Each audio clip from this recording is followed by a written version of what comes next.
America में सर्दियां एक सबसे मुश्किल मौसम।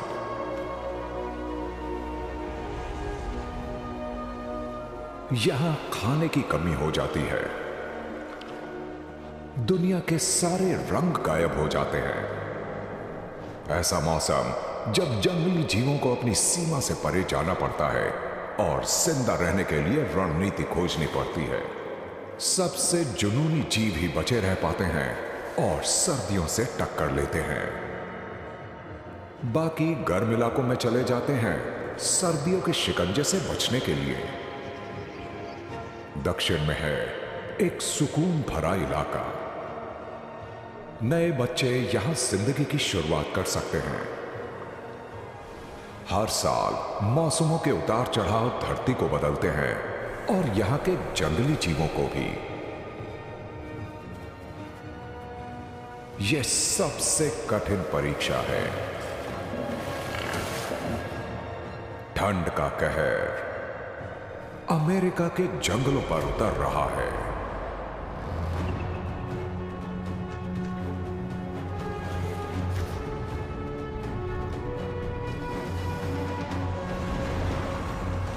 अमेरिका's वाइल्ड सीजन्स। दिसंबर सोल्स्टिस यानी दिसंबर विषुव। उत्तरी गोलार्ध सूरज की चमक और गर्मी से दूर झुक गया है और वहां बर्फीला मौसम आ गया है। दिन छोटे होने लगे हैं और रातें लंबी।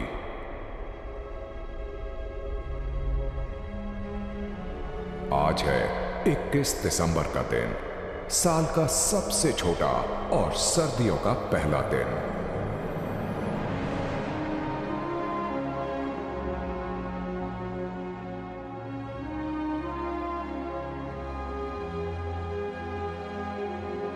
सर्दियों का सबसे ज्यादा असर अलास्का में देखा जा सकता है। इसका उत्तरी किनारा साल भर अंधेरे में ढका रहता है।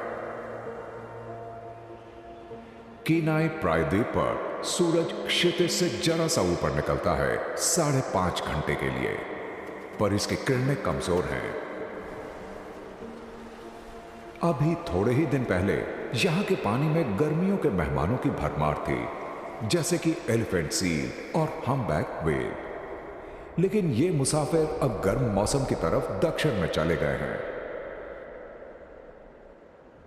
अलास्का की सर्दियों के अंधेरे का एक उजला पहलू भी है। ऑरोरा बोरियालिस, जिसे नॉर्दर्न लाइट भी कहा जाता है। यह तब पैदा होती है जब सूरज द्वारा इलेक्ट्रिकली चार्ज्ड पार्टिकल्स धरती के वायुमंडल की गैसों से टकराते हैं।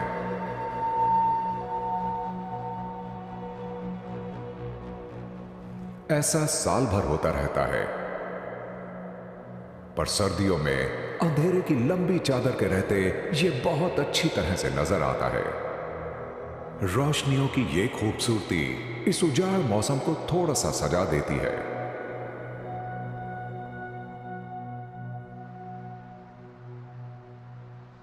अमेरिका जैसे विशाल देश में सर्दियों के भी कई रूप होते हैं।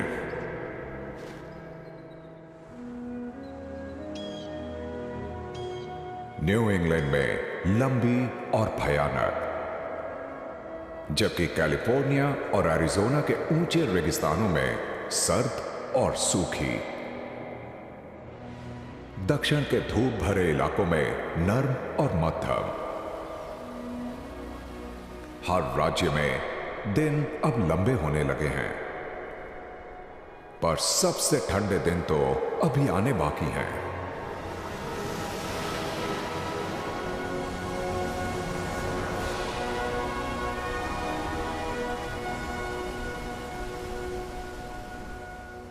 जनवरी की शुरुआत में मिशिगन के ऊपरी प्रायद्वीप पर बर्फ की ताजा परत चढ़ गई है, और वो भी बहुत सारी।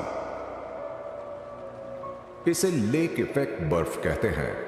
उत्तर में लेक सुपीरियर के खुले पानी की नमी और दक्षिण में लेक मिशिगन की वजह से यह बर्फाई है। अकेले जनवरी में करीब 1.5 मीटर से ज्यादा बर्फ गिर जाती है और इसे अमेरिका का एक सबसे ज्यादा बर्फ गिरने वाला इलाका बना देती है।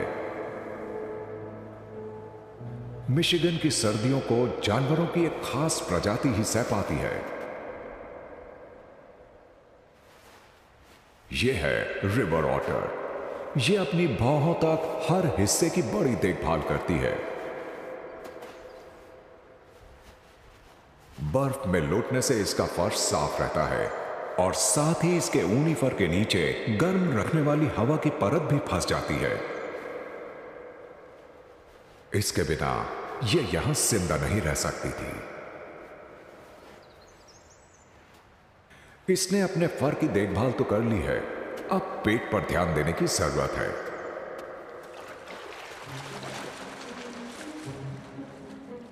यह भूखी ऑटर सर्दियों में खुले पानी के इस दायरे में ही खाना खोजती है। नदी तेजी से जमी जा रही है, पर अब तक बहाव इतना तेज है कि बर्फ ठहर नहीं पाई है।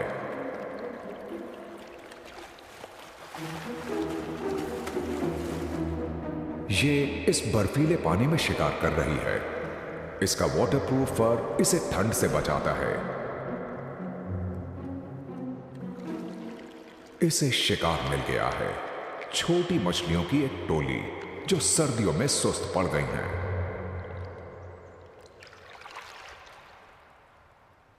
खाने के बीच ये सर्दियों से बचने की तैयारी भी करती है। ये बर्फ में कुछ छेद कर लेती है।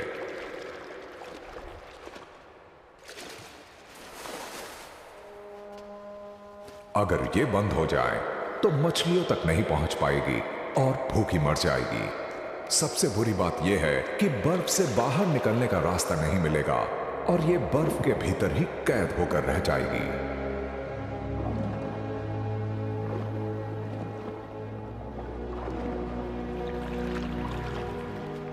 रिवर ऑटर कड़ी मेहनत और आवाजों के सहारे सर्दियों में खाना खोजती है।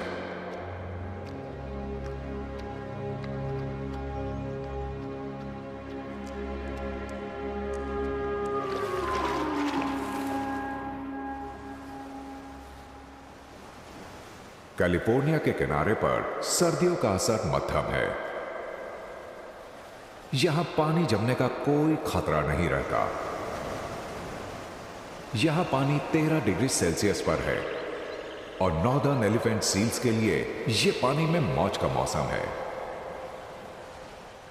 ये करीब 5000 किलोमीटर का सफर तय करके अलास्का से यहां आई हैं। कैलिफोर्निया का यह गुनगुना मौसम इन्हें सैन फ्रांसिस्को के दक्षिण में आनियो नुएवा स्ट्रेट रिजर्व में ले आता है। हर साल ये दिसंबर के महीने में यहां चली आती हैं, बच्चे पैदा करने, प्रजनन करने।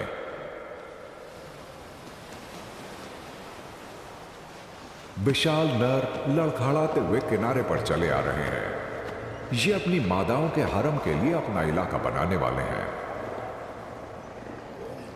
एक भीड़ से एकदम अलग लग रहा है।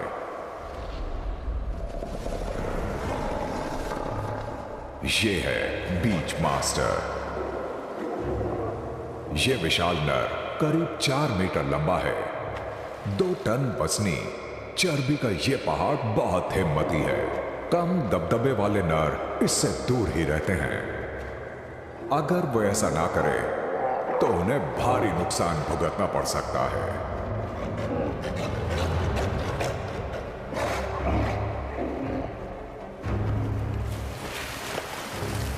ये इसके लिए लड़ रहे हैं। भारी भरकम गर्भवती मादा बच्चे पैदा करने आ रही है। बच्चे पैदा होने के बाद वो मिलन के लिए फिर से तैयार हो जाएगी। बीच मास्टर के राज में दूसरों को मौका मिलेगा, इसमें शक है। जल्दी ही इसने 25 मादाओं को जमा कर लिया है, इस बीच पर सबसे ज्यादा। लेकिन इसकी हिफाजत की कीमत चुकानी पड़ती है। रोजाना इसका वजन 5 किलो कम हो रहा है, पर यह लापरवाही नहीं बरत सकता। दुनिया की कोई ताकत उसे अपनी मादाओं के नजदीक जाने से नहीं रोक सकती। इससे कम रुतबे वाला एक नर अपनी बारी का इंतजार कर रहा है। वो इसके हरम से मादाओं को चुराने के चक्कर में है। सबसे ज्यादा रुतबे वाले नरों को ही मिलन का मौका मिलता है, पर यह बांका नौजवान जरा से मौके की तलाश में है। बीच मास्टर व्यस्त हुआ कि इसने अपने कदम बढ़ाने शुरू किए हैं, लेकिन मादा की अपनी मर्जी है। ये कम रुतबे वाले नर के करीब जाने को तैयार नहीं। इसने शोर मचा दिया है। बीच मास्टर फौरन चला आया है। इसके फूलने वाले थूथन से इसकी गरज गूंज रही है।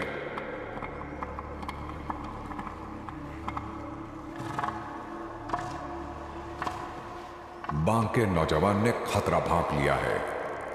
इससे पहले यह बीच मास्टर से भिड़ चुका है, इसलिए फिलहाल तो बिना किसी नुकसान के ये समंदर में वापस लौट गया है।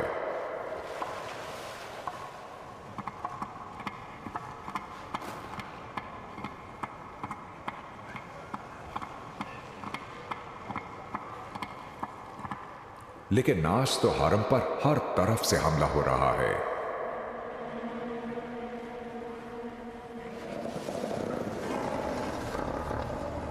ज्वार चढ़ रहा है और एक नर ने घुसपैठ शुरू कर दी है, और इस विशाल नर को डरा कर भगाना आसान नहीं होगा।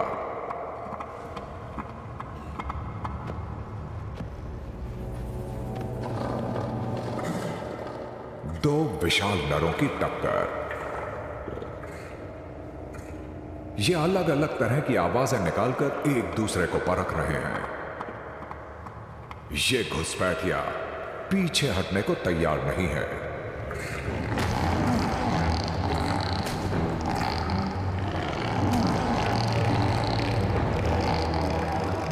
ये एक बराबरी की टक्कर है और कोई भी हार मानने को तैयार नहीं है।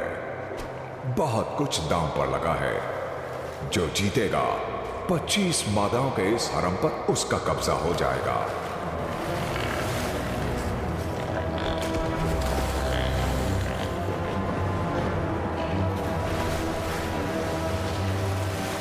लहरों ने दोनों विशाल नरों को ढक दिया है।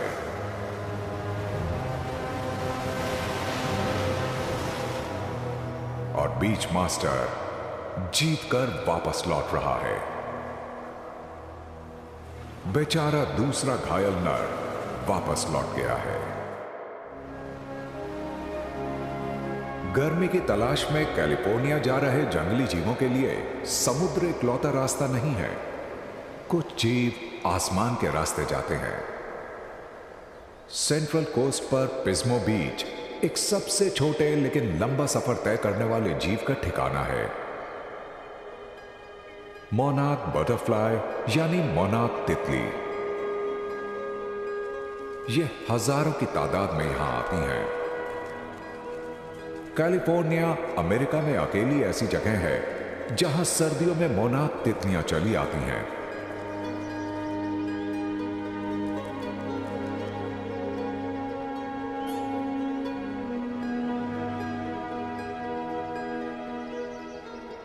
यूकेलिप्टस के पेड़ों का यह बगीचा इनकी जन्नत है।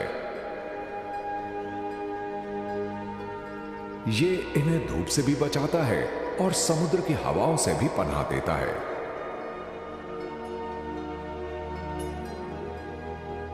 सिर्फ वेस्टर्न मोनार्क तितलियां यहां आती हैं, जबकि रॉकीज के पूरब वाले इनके रिश्तेदार मेक्सिको जाते हैं। ये सिर्फ सर्दियों से बचने के लिए नहीं आई हैं, बल्कि ये अपनी अगली पीढ़ी को जन्म देने भी यहां आई हैं।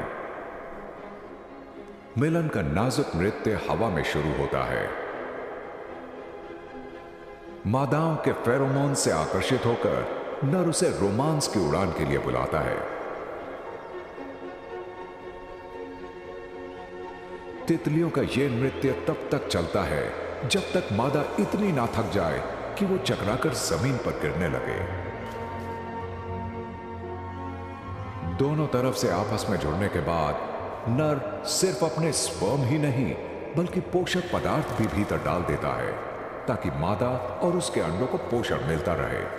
इस तरह नर का करीब 1/3 वजन कम हो जाता है। सबसे बड़ी कुर्बानी यह है कि इसके बाद उसकी मौत हो जाती है। मादा जल्दी ही बाकी मादाओं के साथ कैलिफोर्निया से रवाना हो जाएगी और कभी वापस नहीं आएगी। इसके पड़पोते और उनकी भी अगली पीढ़ियां अगले पतझड़ में इसी बगीचे में वापस आएंगी। यानी तितलियों की ये रानी सर्दियों के अपने गुनगुने सिंहासन के लिए यहां आती रहेगी। लेकिन इस मौसम में साल के 5 महीने यहां बर्फ के पहाड़ बनते रहते हैं। इन बेरहम सर्दियों में भी इन पेड़ों के अलावा कुछ पक्षियों के लिए और कोई आसरा नहीं होता।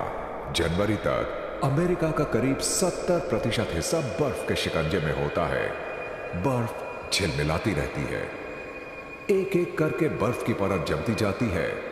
इसके अनूठे और खूबसूरत क्रिस्टल रोशनी के सारे रंगों को परे धकेल देते हैं और इस तरह बर्फ सफेद या बेरंग नजर आती है। फिलहाल उत्तर का इलाका बर्फ की चादर के नीचे सो रहा है।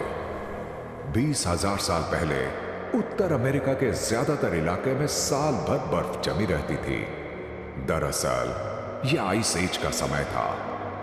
लेकिन मध्य पश्चिम का एक अलग थलग इलाका ऐसा था जिसने बर्फ के कहर को चकमा दिया और दक्षिण की ओर खिसक गया। इसे ड्रिफ्टलेस एरिया कहते हैं। इसका यह नाम इसलिए है क्योंकि इसमें ग्लेशियल ड्रिफ्ट नहीं है, यानी बर्फ जब सिमटती है तो जो तलछट जमा हो जाता है वो यहां नहीं होता। यानी तितलियों की ये रानी सर्दियों के अपने गुनगुने सिंहासन के लिए यहां आती रहेगी। ठंडे पानी की नदियों का ऊबड़ खाबड़ इलाका और बलूत यानी ओक के जंगलों में वन्य जीवों की भरमार होती है, यहां तक कि सर्दियों में भी।